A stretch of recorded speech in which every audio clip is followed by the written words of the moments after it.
Okay, so what I'm going to do today is fix my kilt. So if you remember this kilt, I thrifted this a little while ago and I got it for a very good price because this strap is missing. So I don't know if you can see here. You see there's a strap there and there's supposed to be one here, but it's missing this part. And this part is really just the strap. So it should look like that with this strap piece, but it's missing.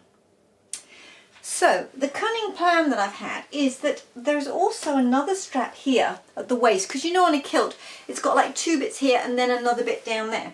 So this bit here also has a strap here. Now this is actually, the stitching is coming undone, and that gave me an idea. I thought, why don't I move this strap over to this side so that these two that you will see together will match, and then I could put a different strap on this bit, which is it's sort of tucked in. Let me see if I can show you. This is on the outside, so the missing one is here on the outside. It's just down here, it's on the outside, and then this one is sort of on the inside like a wrap skirt. It comes through a little hole and then connects into here, but it is away from the other two, so I figure I could use a different leather. So my daughter gave me this little scrap of leather. She got these little bits, offcuts of leather somewhere. I think she actually got them in Japan actually, but don't quote me on that. But she gave me this little bit of leather. Now it is a different colour. Whether that will pick up on camera, I don't know. But this is slightly more brown than this. Is a definite black, and this is a brown leather, as you can see. It's probably clearer on the back. So see there, one's a brown and one's a black, but it's quite dark, and I think if I have it at the strap here, then you really won't see the difference. So I have the leather. I also, if you remember at the Fabric-a-Brac, I managed to score this little device here, which I was really excited about, because this is a punch where you make little holes in leather. You know, the leather belts, but you used to sort of do, I remember my dad having one of these years ago, and you'd punch another hole if you lost a bit of weight or added a bit of weight. You'd have one of these and you'd punch a new hole. And so when I saw it at the Fabric-a-Brac, I thought, oh, perfect, because of course these have little holes along here to put the prong, you know, the buckle prong through.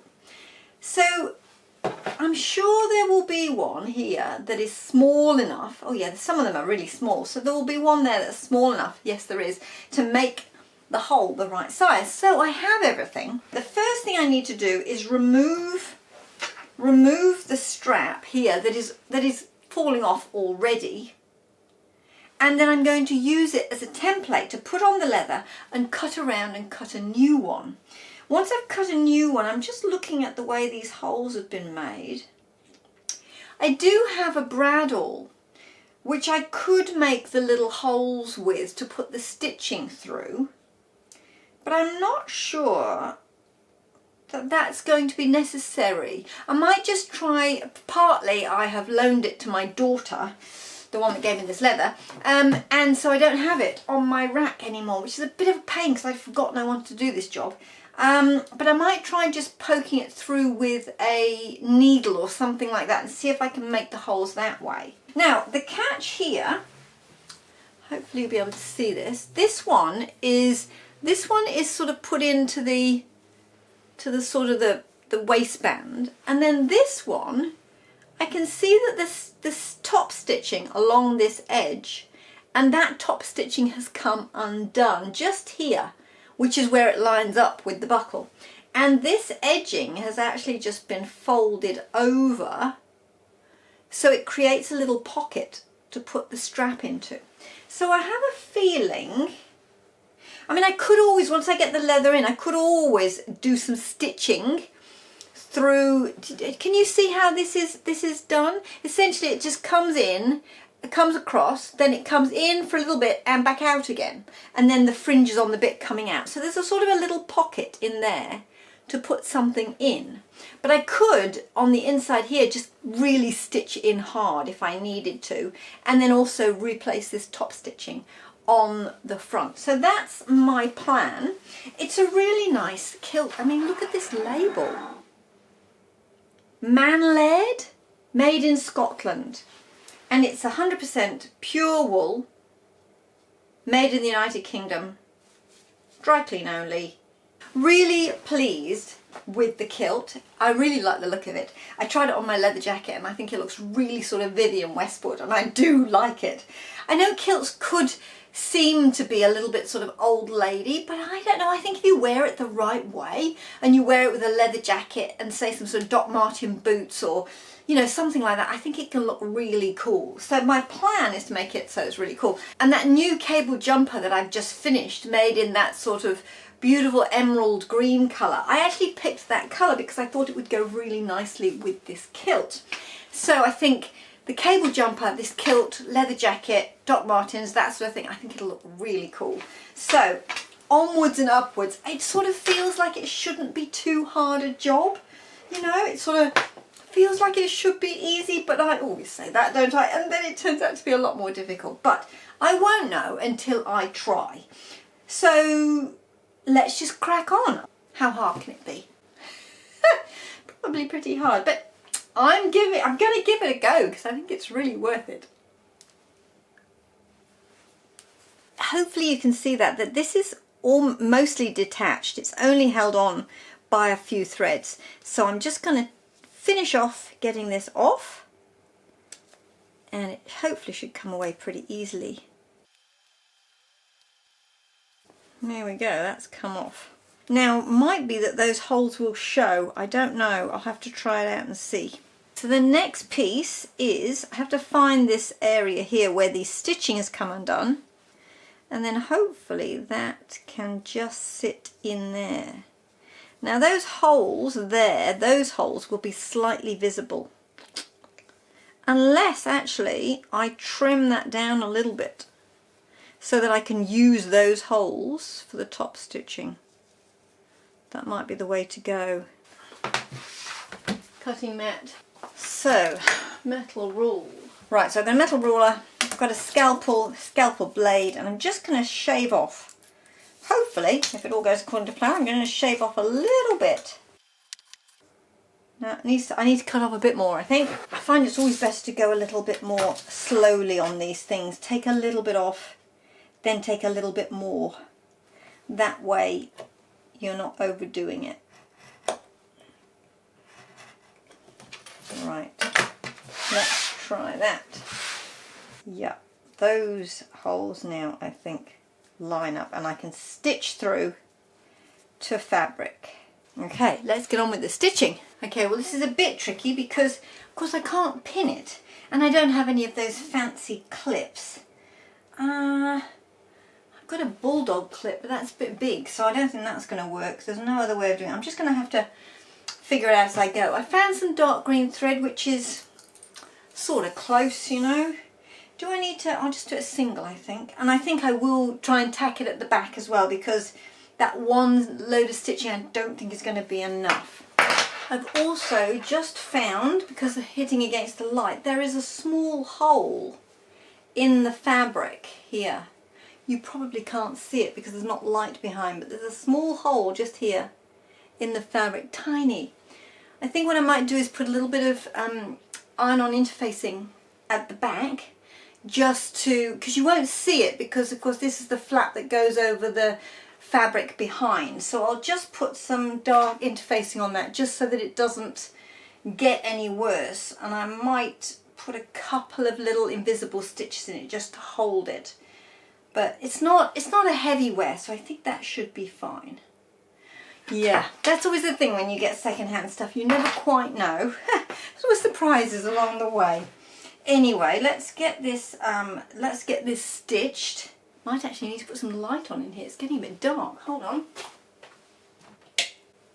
It's better. I've got a really good light in here. Even though it's a bright sunny day, in the afternoon the light goes round over there and it's not quite as good. And of course, you know, eyesight and all that. So, and then it's all about finding the holes, I think. It's not going to be that easy.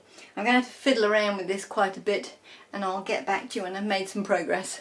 Okay, success. It took a really large amount of fiddling around to try and find the little holes that were already in the strap, but I have stitched it on now along the top stitching, and I've reinforced the bits that either side where it has sort of come unravelled, and then I also just did some sort of whip stitching over the back, and that I have to push it through the leather to do that, but I just wanted to make it extra secure.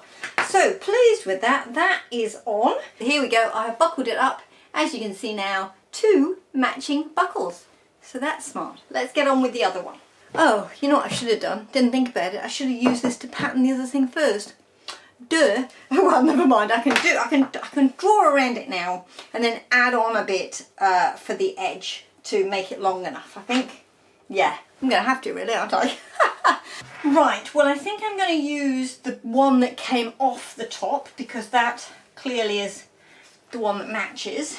I've got a pencil. I've got a sort of a chalk pencil. I have some black fine line. So all I need to do now is find out what really will make a mark on this leather, because I'm going to need to draw around it so that I can then cut. So let's see. Oh yeah, the fine line works a treat. Pencil. Not very easy to see. Chalk marker doesn't work at all. I've also got a wax crayon which I use on glass. Hold that thought, I'll try that. Right, on glass, china and metal. What about leather? Haha! It works. This is the thing we're going to use. Right, okay. Now I've got quite a big bit, so I've got a few goes at it, which is quite useful. I can make it plenty long enough just so that I can cut it off to the length that I want. So that's my shape. Now all I need to do is try and cut it out.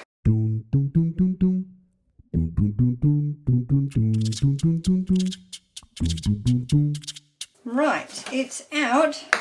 How square that is. It's a strap. See, look. I mean, nobody's going to be looking that close now. I'm hoping this mark will come off now. Oh yes, it does now. It rubs off. That's good. Now, will it go through the buckle? This is the other thing to try. So this is the buckle. Oh, hang on. It's a little tight. I might need to slim that off a bit, actually. It's a little tight. Yep, that goes in and out like anything. Perfect. Right, let's see where the hole should be. There's a hole there. Hole there. And a hole there. I think we'll test the hole making capability of this thing. Let's make a hole, see if this works.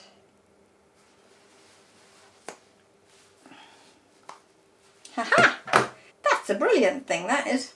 That made a hole like anything. Okay, is that the same size? That is a very similar size to the holes in here. So that's pretty good, that's what we want. Fingers crossed.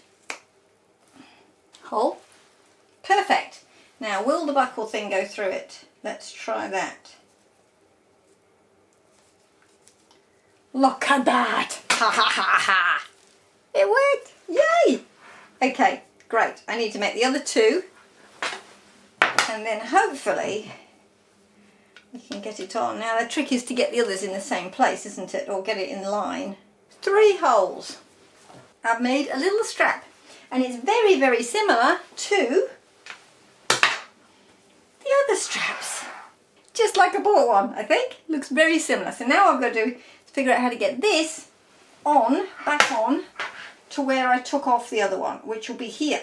I think I should be able to just push my needle through, because when I did the catch at the back, you know, when I said that I was at the back, I sort of did a whip stitch at the back, I actually just pushed the needle through, and that worked. So hopefully if this leather, I don't think this leather is that much thicker, it should go through okay. So, keeping my spare bit of leather, because it's a very useful thing to have.